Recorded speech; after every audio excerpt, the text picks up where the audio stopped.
Thank you very, very much, Angela, and thank you all for being here. And just before beginning, I want to welcome you with a quote from Rose Wylie. Woof, woof, quack, quack.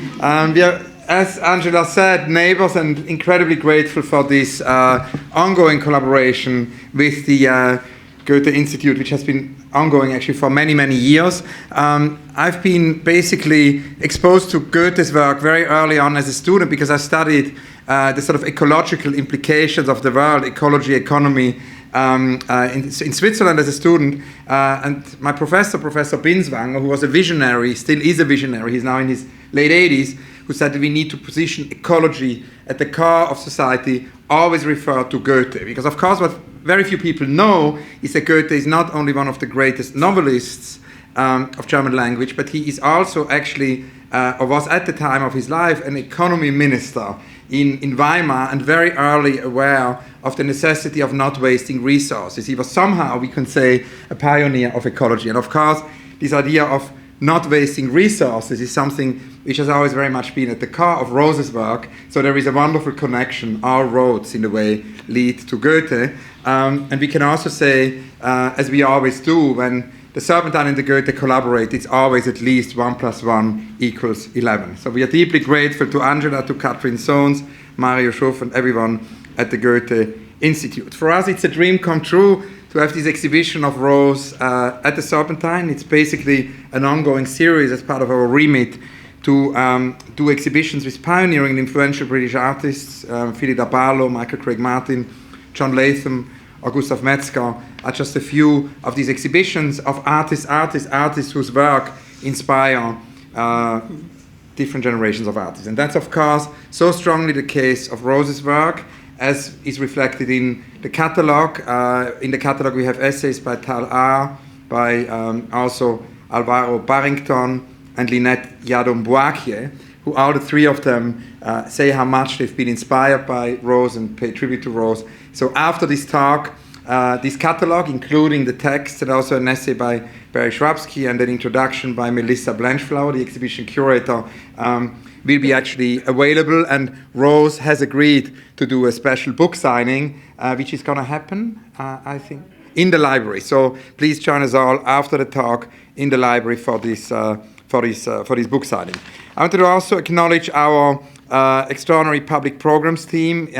Jana Peel and our head of programs, Ezekiel Thomas, are deeply grateful to the public programs team, to Claude Agil, Lucia Pietro Justi, and Kostas Stasinopoulos, who made tonight's evening possible by organizing it so wonderfully. And before starting with my first question to Rose, I wanted to ask you all again to give a very, very warm welcome to the great Rose Wylie.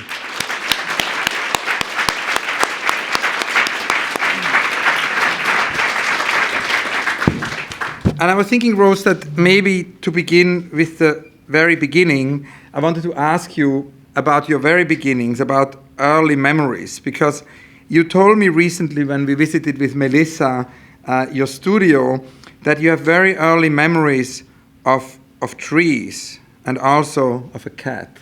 Can you tell us about these earliest memories? Trees and cat. Can you hear? Do you mean sort of going back to the age of 4? Yeah. Is that the kind of thing? Oh, yeah, well, okay. My parents lived in India. Is this the thing? Is this the anecdote you're thinking of? Yeah. Okay. This is a long time ago. My parents lived in India and we went for a picnic and we took a cat with us. The cat's name was Cherry Pie. And all I can remember, I don't remember the cat, but I can remember that the cat got lost. The cat disappeared from the basket that the cat was taken in, and disappeared into a forest and into the trees, and that was the end of the cat. A very sad moment. But that's all I can remember of that. But then, of course, there are also childhood memory which are more dramatic, because when you were around 5 years old, the war broke out, and that's something which is still very much present in many of your paintings today, particularly the Doodlebug bombs. Can you tell us a little bit about these early memories and the memories of the bombs? Yes. I lived in Hyde in 1939, and Hyde on the coast, and there was this kind of a danger of invasion, and fish couldn't be got because the fishing boats were going across to Dunkirk and ferrying soldiers back from the coast back to England. Anyway, so my mother thought it was a good idea to leave the coast because of proximity to Germany and France, if you like it. So she decided she had a great aunt in London, and the great aunt said, come and live in London and you can have the house, I'll give you a house to live in. And my mother thought, well, London would be safer because at least it would be protected rather than Hyde, which is a small town. So we moved to London, and that was my first relationship with Belgians and wounded soldiers and smell of gas in the road because the gas pipes were bombed, and there were aeroplanes fighting over the sky, and there were so many sirens going off because there were anything up to 13 air raids per day. So my mother, leaving what she thought was a dangerous situation, she actually moved into a much more dangerous situation. So it was out of the frying pan really into the fire. But anyway, that's where I saw the planes. So I got very well to know what Spitfires looked like and what Hurricanes looked like, because we all had, as children, we all had charts for aircraft recognition, so as we could identify with the English rather than the German aeroplanes and be sure to champion the right country. So I had a kind of idea about what Spitfires looked like, and I didn't go back and check the shape. So that's about how I came to do them. Then in the 50s, you actually came to art. You decided to study art after initially actually thinking of becoming an actress. Can you tell us what prompted you to? Yeah, I thought actress was rather nice. I thought, kind of, sort of jumping around in front of an audience. I can't think why, because I hate. I don't like audiences, and I like what I really like is painting, because you do it in private. You're by yourself. There's nobody. You're not talking. That's another thing. I've never been very keen on public speaking, so that sitting in front of you all and talking is quite a burden.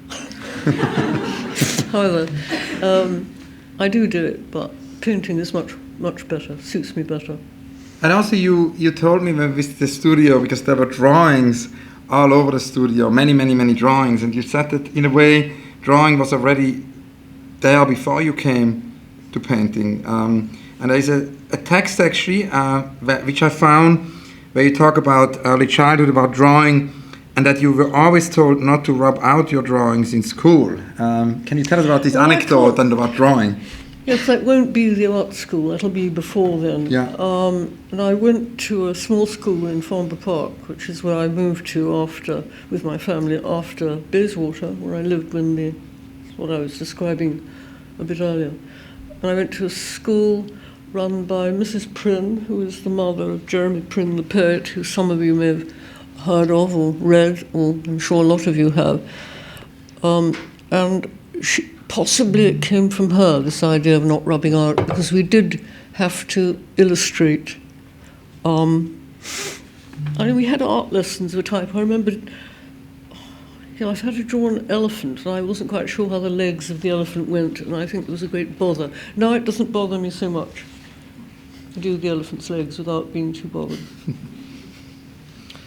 But I don't, yes, I do, in fact, I like using rubber. So it hasn't had a lasting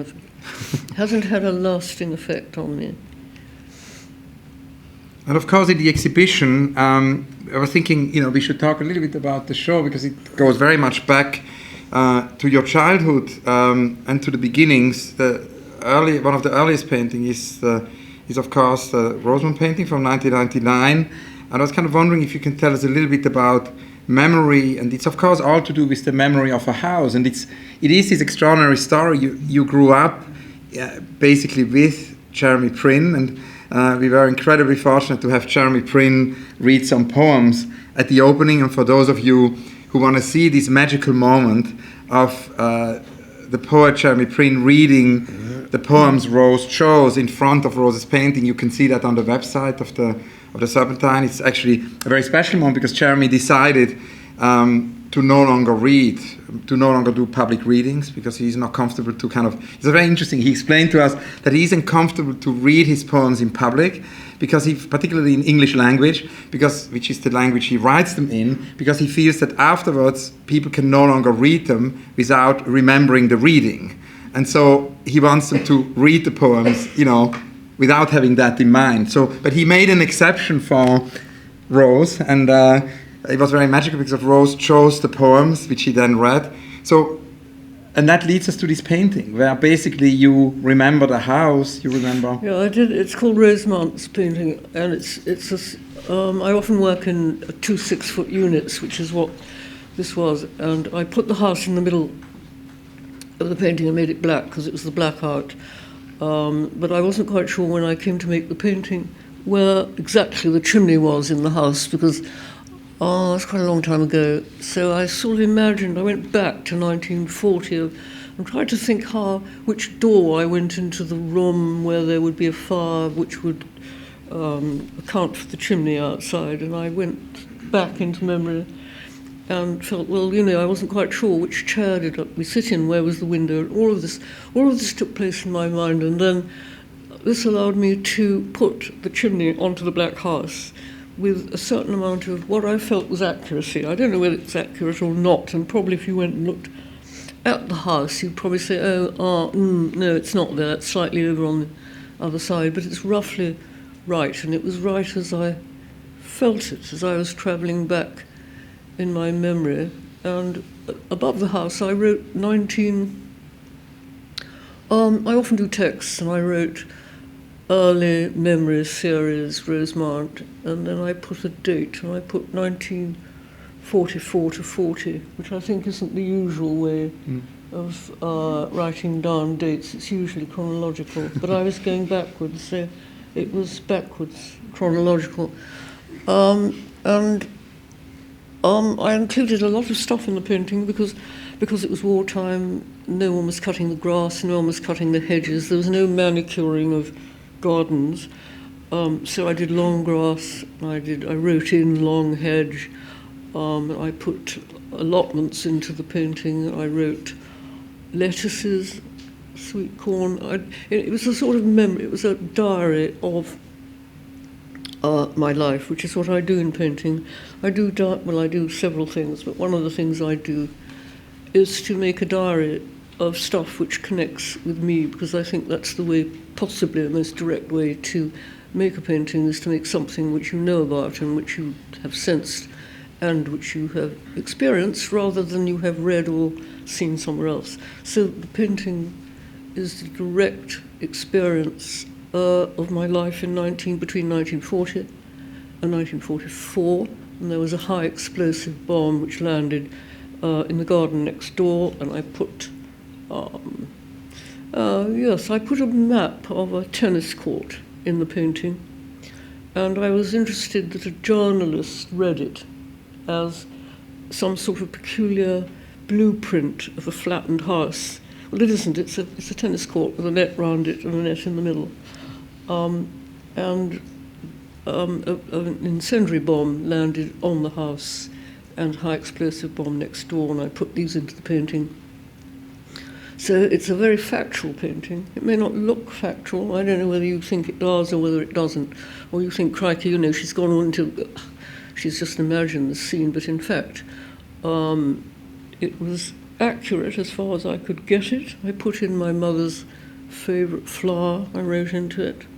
I think I wrote antirrhinums because there were some antirrhinums planted around the house. So it is a diary, but it's a private account, but it's also public because all of this stuff, doodlebugs and explosive high explosive bombs and incendiary bombs were part of quite a lot of people's lives at that time. So it's both a private account and it's a public historic, what do you call it, historic?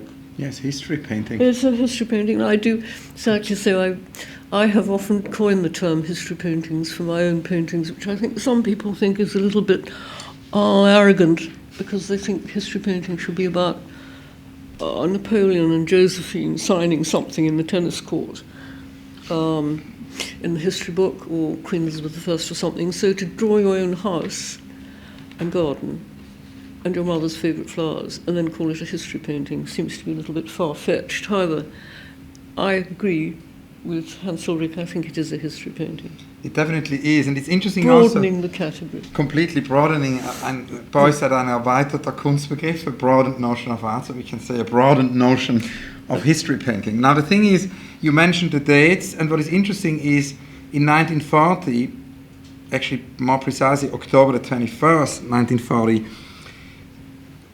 Virginia Woolf was lying in bed and Hitler deployed the first pilotless flying bombs, the doodlebugs, as weapons of terror over London. Virginia wrote her essay Thoughts on Peace in an air raid. She wrote, "It's a queer experience lying in the dark and listening to the zoom of a hornet which may at any moment sting you to death. It's a sound that interrupts cool and consecutive thinking about peace. Yet it is a sound far more than prayers and anthems that should compel one to think about peace, and that there is another way of fighting for freedom without arms. We can fight with the mind." Quite right.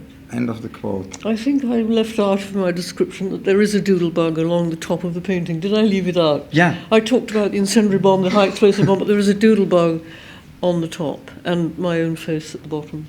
But also it leads us to another painting, because of course the title of the exhibition, Quack Quack, connects the exhibition to the park. And in a way the park, when you visited us and we started the conversations about the exhibition, you were inspired to do these paintings, particularly the park, dogs and air raid, is of course also connected to World War II memories. And it's not in the countryside, but it's the memories you described before, when you actually moved to London and you combined the landscape of the park and the present-day Serpentine gallery with the Messerschmitts and the Spitfires. Can you tell us a little bit about the dog and air raid painting? Yes. As a more recent history painting.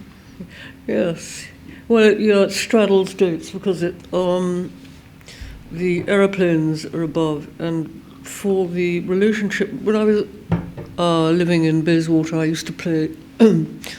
I had a motorboat with my brother, and we used to sail it round the round pond. So I wanted the round pond. Well, to go back a bit, having lived near the Serpentine Gallery and then being invited to show here, I thought it would be a nice thing to make a circular kind of relationship with the event and with the painting, and to put what I could remember and also what's there now into the work, so that I wasn't sure where the round pond related to the Serpentine.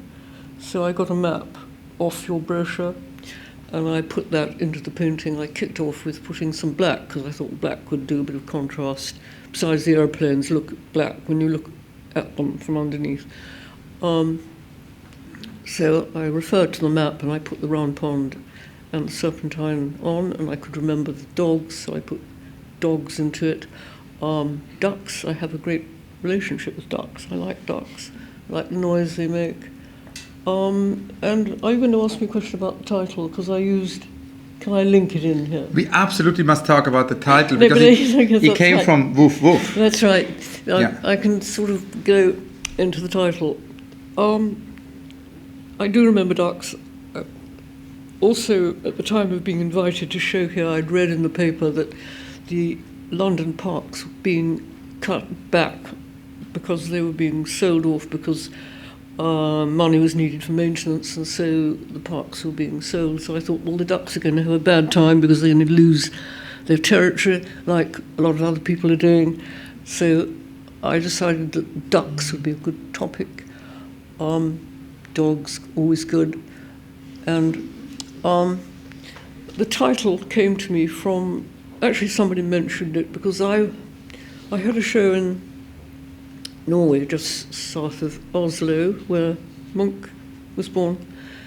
And for some reason, I called the show Woof Woof, and there were no dogs in the show, I don't think. It was just a completely arbitrary choice. I thought of it, and I liked it, and I called it Woof Woof. And I think animal noise translates into any language. So Woof Woof is going to work in Norwegian, it's going to work in English, Chinese, doesn't matter. So I was saying to some friends and fellow curators and etc. gallery people that I couldn't use the term woof woof for my show at Serpentine as a title because I'd already used it. And then suddenly I heard someone mention Quack Quack, and I thought that was absolute genius. So I grabbed this idea and immediately thought that's what the show is going to be called. But I was also rather aware of the fact that it's asking for trouble because it's a rather childish kind of title. And as my paintings are called childish, which I can tell you they're not, but they're called childish, to call an exhibition Quack Quack is asking for trouble. So, but I don't think that ever matters, besides to go into a little bit more into the meaning of the title. I thought it had strong Dada implications and connections, how the audiences used to interrupt serious concerts and discussions with animal noises, like dogs or ducks' noises. So I thought that would be interesting, because I think the whole Dada movement was interesting because it was anti-thought and responsibility, which the Dadaists thought had destroyed Europe, and so therefore anything to do with Dada has a certain interest for me. So I thought Quack Quack is Dada, it's the noise of an animal, bird, it translates, it's got a nice rhythm, I'm interested in rhythm, it's irreverent, it's, as I said a moment ago, it's asking for trouble, but I think I do that quite a lot. And so the word completely stuck, the title. I was completely happy with it. And my only thought was whether perhaps the Serpentine might not be happy with it, but they were. Yeah, we were immediately excited because we immediately thought nobody will ever forget that title. Well, I thought no one would forget it, and it's easy to remember, and it's so there we are. And it relates. In this case, it's completely apt because it relates to the paintings in the show, whereas the Woof Woof, which you mentioned on Instagram in the introduction, does not. So one was completely arbitrary, and the second one is completely embedded in the subject of the exhibition. It's also incredibly positive. It makes everybody smile. It's a really positive, great title. Now, of course, it's also in often that you bring writing into the paintings. You say you look at writing, you like writing, you don't know, and in a way, you say a face is horrifically difficult because it goes so wrong, and you say letters are less difficult. Yes, writing's easier. It also unites the surface of the painting. You can get one colour out and you can sort of start writing over it, and it holds the thing together. So I think, I mean, in the sense that Leger said that the outline, because he often used an outline, the outline holds the painting together, unites it, unifies it. I think that writing can do it, and I'm attracted quite particularly to foreign writing. I haven't tried Chinese, but Arabic writing I find very interesting, the shape of it, and it's because it's not familiar. You can't run into a kind of slick, easy way of doing it. And for the same reason I write backwards sometimes, and even with a simple thing like a single letter, I start with the parallel of a G and then go down. You can't see what I'm doing, can you? Parallel of a G and then going round that way. Rather than, I think you're taught at school to start with the loop. Mm-hmm. Are you? I don't know. Don't you start with the round bit first and then go up and then do the horizontal last? Well, I go the other way so that the letters become less familiar, and so a kind of awkwardness can creep into it, and you might see why it would be awkward. I'm not sure. I think ducks are awkward. My cat is awkward. I think there's a certain something about awkwardness which appeals to me. I like primitive. But also, it kind of the text. I was thinking the text. It refers, also. I went for the look. But the letters. That's completely yeah, because there's the look. There's the look of the letters. The look of the letter. The text is irrelevant often. But then sometimes it's irrelevant. But then sometimes it's not. Relevant as well. Because sometimes it refers to like your sources. I conflict all the time. The text is both relevant and irrelevant. I use it as a mnemonic, in which case it's relevant if I'm doing a painting about a film. I might write the title in, the director, because it's terribly easy if you look at a lot of films where it's easy for me to allow them to merge, and you simply forget them. You can't remember the title. I'm not good at labels. My visual memory is okay, but my memory for labels frankly, it's poor, which doesn't help you in life generally. But if you write them into your painting, you remember how you've written, you remember the word, you remember how you've done the letter, you remember that you've picked blue rather than purple or green, and you remember the style of the letter, the length, the fact that you had to make one of the letters much shorter because it hung down and you didn't like the way it hung out of line with the others. And so it's a mnemonic. So in that case, it's relevant often to the subject matter, but it need not be. So. But the sources also, because it's interesting that it's about the letters, but then it's also references to different sources. And we spoke a lot about your own memory as a source so far, but there are lots of other sources. You have a bulging drawer and a file of sources, and you say they're all over the place. One can see that actually in the wonderful film Ben Rivers made with you. It's this explosion of lots of different sources. Can you tell us about some of these other sources, which can be art history, can be cinema, can be daily observations also? Yeah, it can be off the newspaper on the floor in the studio, because I use a lot of newspaper. I don't know, it makes a good surface, makes a good noise, and also it covers up in huge blobs of paint so you don't carry them all over the house, etc. So I use newspaper a lot, and this throws up images all the time. So your floor is covered? The floor is part of newspapers. It's like a bulging drawer. My floor is a bulging drawer. I do have bulging drawers as well. And I think something that comes into the house in the newspaper is chance. I like chance. I don't like too much control, but I like a certain amount of control. And the source material, it can be a film, it can be my own experience, it can be something I've seen out of the window, on the train, or in the escalator, it doesn't matter. Here, it can be from art history, because I think that's always interesting, where you transpose an artwork from one form to another. You take a Titian and you make your own painting of it. You get nearer to the Titian, you share the Titian with other people in a contemporary sense. So art history is good. I look at it a lot anyway, and I like doing that. Film is good. My own life is good. Also, I think, in the sense of films, people know the stars in the films. They know Brad Pitt, they know Uma Thurman, and so you have a kind of point of contact with your audience if you use a shared, a known model. Whereas if I use the person at the bus stop, then it's only what I've done with it and what I present. But if they know it's Uma Thurman, they can see, oh, well, they know Uma Thurman, and they're looking at my Uma Thurman, and they can see what's happened. That, either you haven't done it very well, or you've done it interestingly, or something that they haven't seen about Uma Thurman before. It doesn't matter. I think to share same with Wayne Rooney,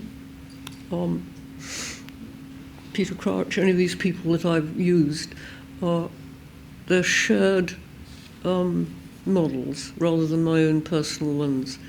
And I've nothing against the personal model, but I think connection is good and sharing is good. And we realized And that film. idea of the connection when we were in the studio, and there was actually a painting called Selfie. And you explained to me that you wanted to connect to that. I do, Even if you yes. don't do your own selfies. No, I don't. I haven't mastered the selfie yet. I'm not all that hot on technology. I'm sort of okay, but not particularly good. Anyway, I've just done Lolita, which I think is a very current subject. It wasn't supposed to be, because the painting of Lolita in my painting is on the canvas is the girl opposite. There was a girl who lived in the house opposite, quite close. There's the road. My house is on the road, and then the road is narrow, it's the country, and then the house opposite. This girl lived opposite, and she used to clean her father's cars. He collected cars, and she would swan around in a bikini and smoke her fag and dance around a bit, play her music. And we, that is my family, my husband, my children and me, we called her Lolita, and we called her brother Fatso, and we called her mother of Fatso. Anyway, there was a whole kind of package around the people opposite. Now, this is quite a long time ago, and then suddenly I thought, I'm going to paint her. And we called her Lolita, so Lolita is written into the painting. So it's not actually connected to Nabokov or Humbert or who is the actor who played Lolita? Was it Jeremy Irons? Did he I'm terrible with actors. Does anybody know? Anybody could. Was it Jeremy Irons? I don't know who it was. Doesn't matter. What? Can you hear? Speak. Who is it? Shout. James Mason. James Mason, was it? Was it? I don't know. I think it's been done twice. I think it's been done more than once.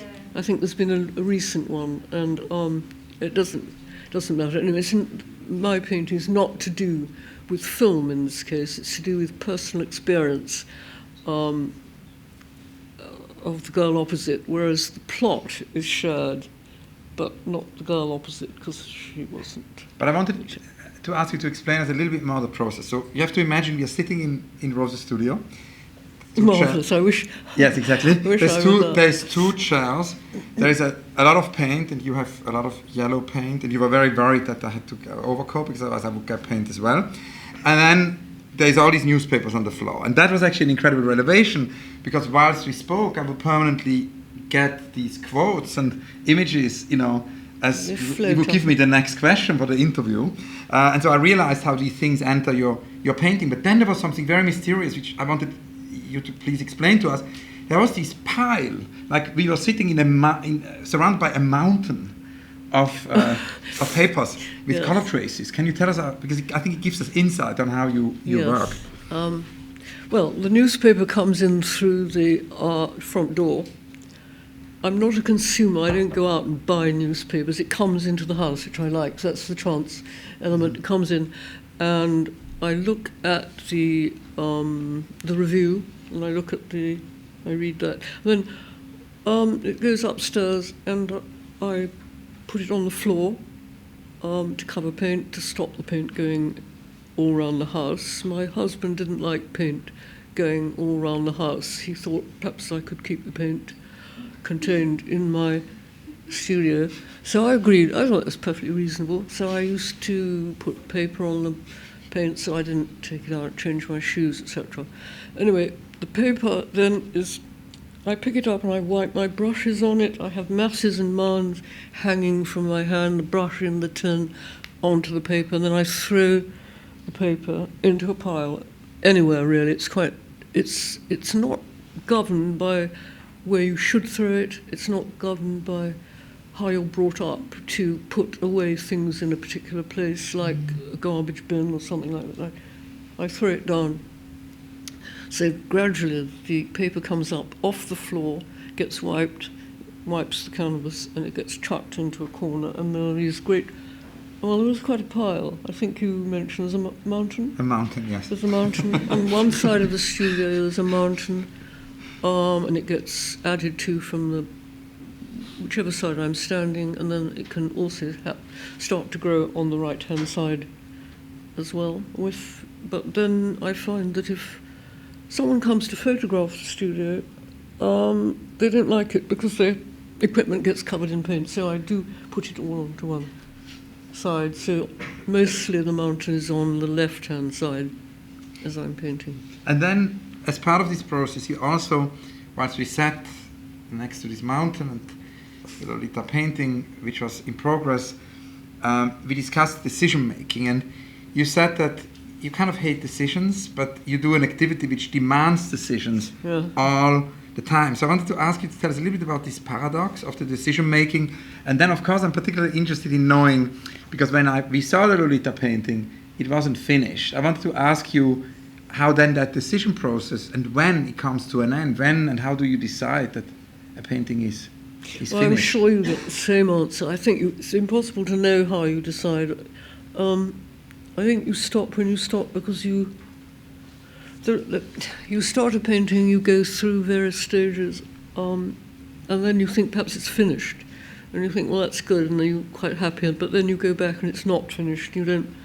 You think, I don't like that painting anymore, so you cover it up, so you change it, and the whole thing is, I think, is about decisions right from the beginning, the very second you start. And I don't like decisions, so I don't know why I'm in the business of painting, because I don't like decisions, and painting is all decision. But when you finished, to answer Hans Ulrich's question, it's when it stops irritating you, when you think, that's all right, you stop.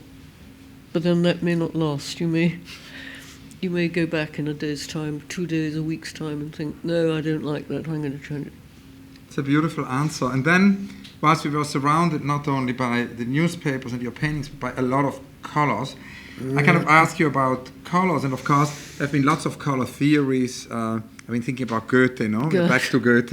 And of course also Runge and, Itten, more in the 20th century, Albers, etc. So I was wondering about your sort of connection to colors. I know that you like kind of green, I think pale green very much. I do like But at the same time, you don't have that one favorite colors. Can you tell us about colors, color theories? Well, I think you look at Goethe, you look at Impressionism, you look at Pointillism, you look at, until you're actually sick of looking at areas of colour. And I think the best thing to do is to go for a colour you like the look of, and then put down a colour near it that you like, that one with that one.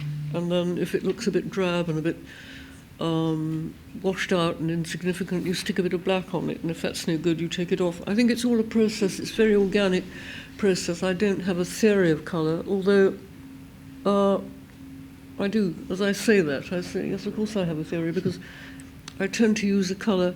For instance, if I'm painting the person in front of me, I would put her in a dark, probably black, and put light-coloured specks on her top, because that's what she's wearing, and the red one there, I would tend to do that as respect for the person. So I do that, but I don't always do that. And I do like pink, I like green, I like all colours, really. I think purple's a bit difficult, and orange is a bit difficult, but that's the reason to use it. I've got orange, I've got orange all over the... I've got orange and pink and red. So I don't have a theory, really. But then another thing which came to my mind also when we talked was, of course, and that's something which we have also in the exhibition, is that you very often work in series. And so the series is a kind of a recurrent moment. Sometimes your painting even go around the corner. Has a lot also to do with, the sequencing in film. Can you tell us about the series? It's not repetition. There is always difference involved. I mean, Deleuze talked about repetition and difference. What attracts you to series? Well, I sort of think, Warhol had a point when he did his multiples, when he did, you do one picture and then you do the same one over and over again, and people look at it very careful because you're looking for a difference. And I think it tends to make people look more carefully.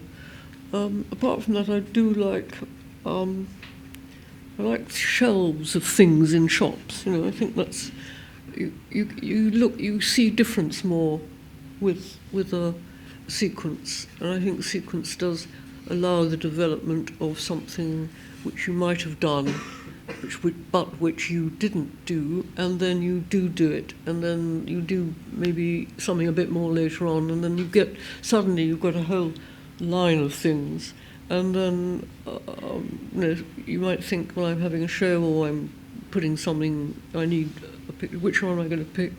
And then the answer is put them all in, so you get a sequence, and I work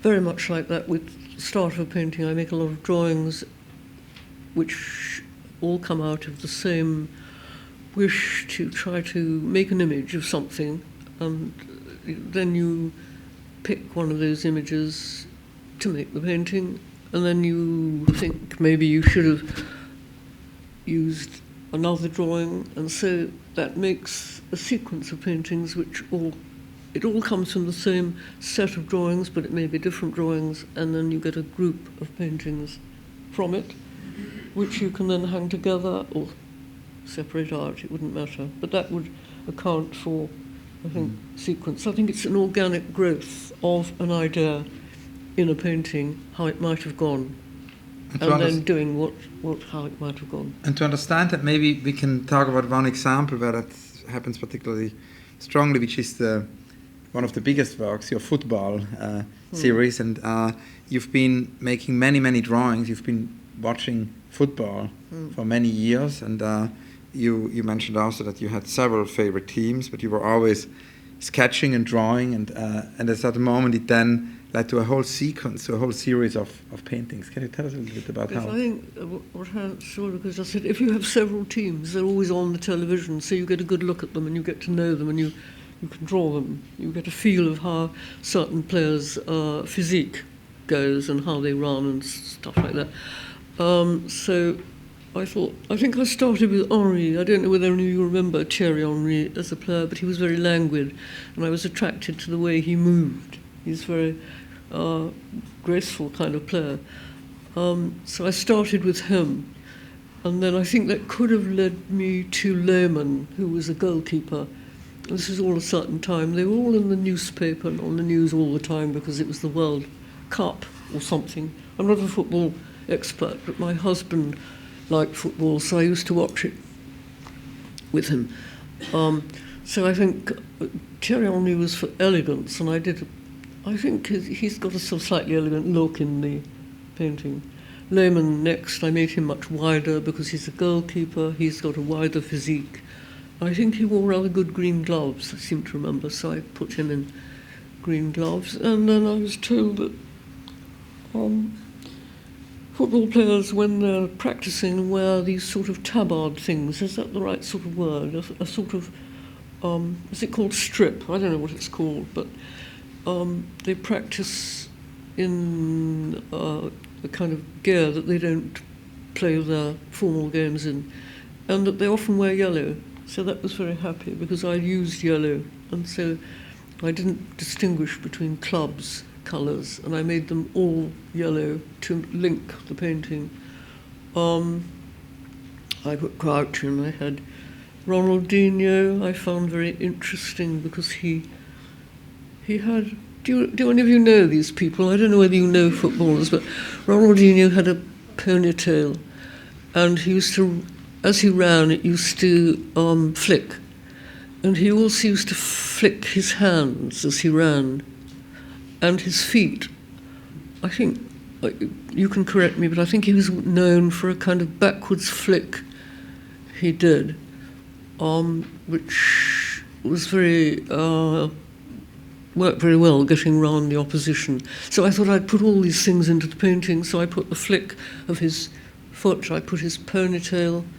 I did a lot of drawings of his ponytail, and I made little flick marks because I'm not a cartoonist, but if the ponytail flicks, I'm not quite sure how you indicate that in a painting, which isn't moving, which is static.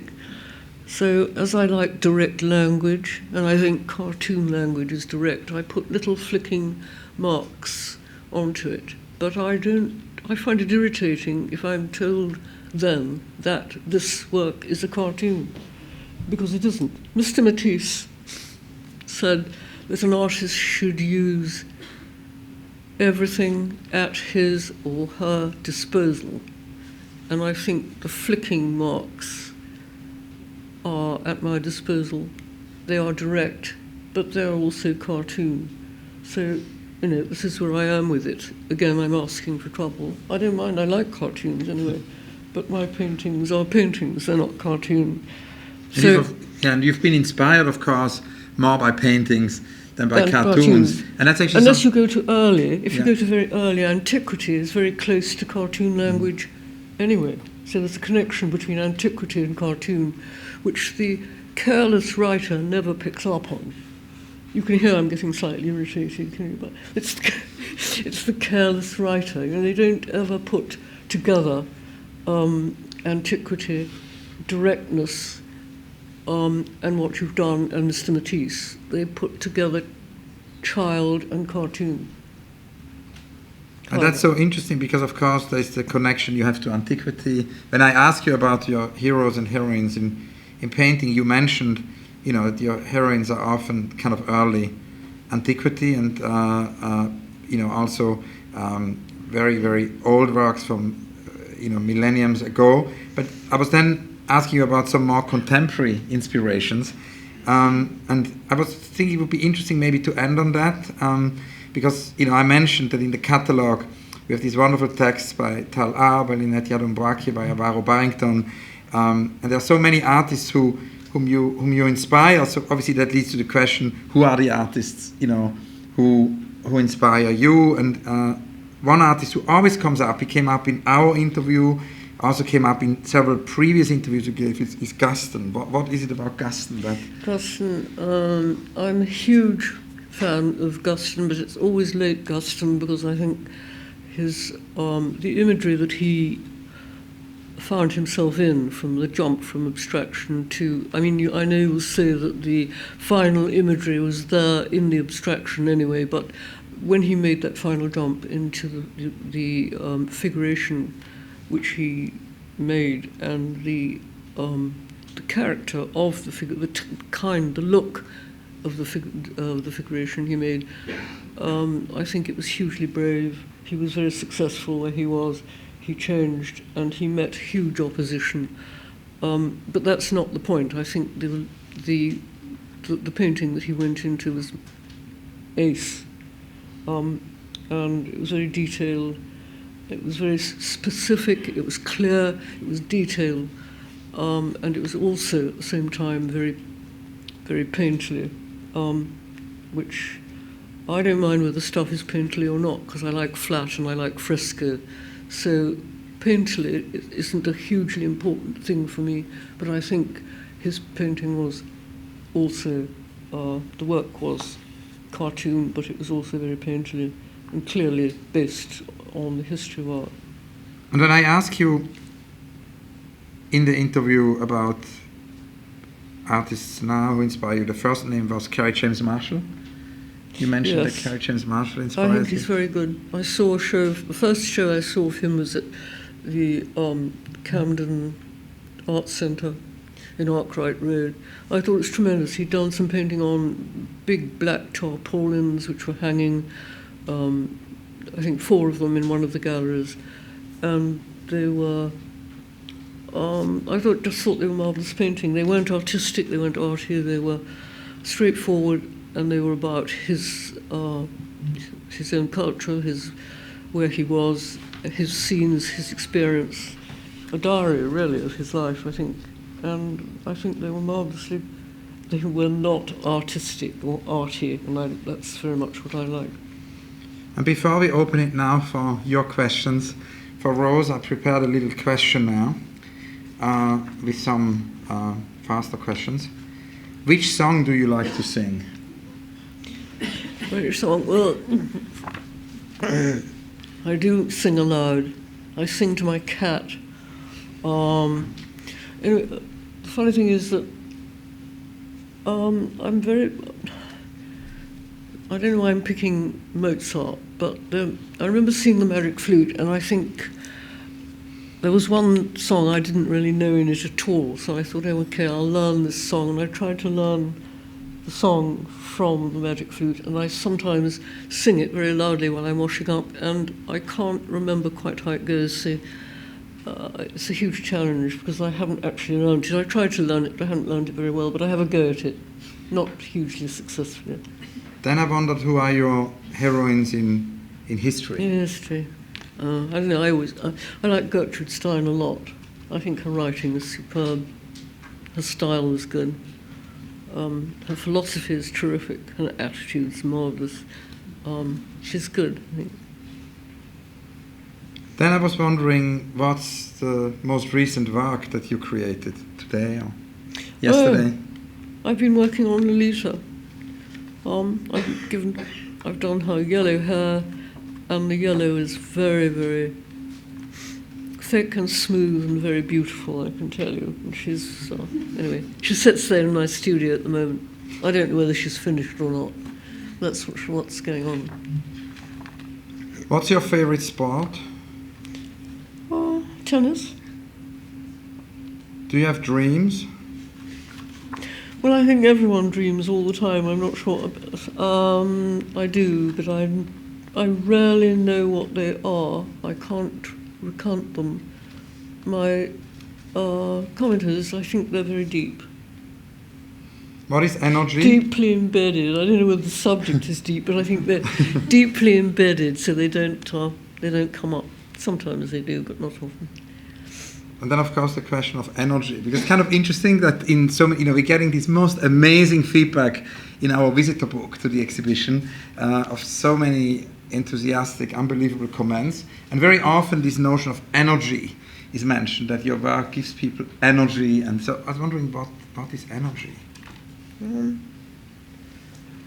I don't like playing around with a little tube of paint and a little brush. I do have big... What is energy, did you say? How's it come? I think energy is life. I think it's life, and then the painting is life, and the way you put it on is life. So I think that all comes together. I hope it communicates. Beautiful. And then the very last question in my little questionnaire, the future. The future is ... Unpredictable. Rose, thank you so much.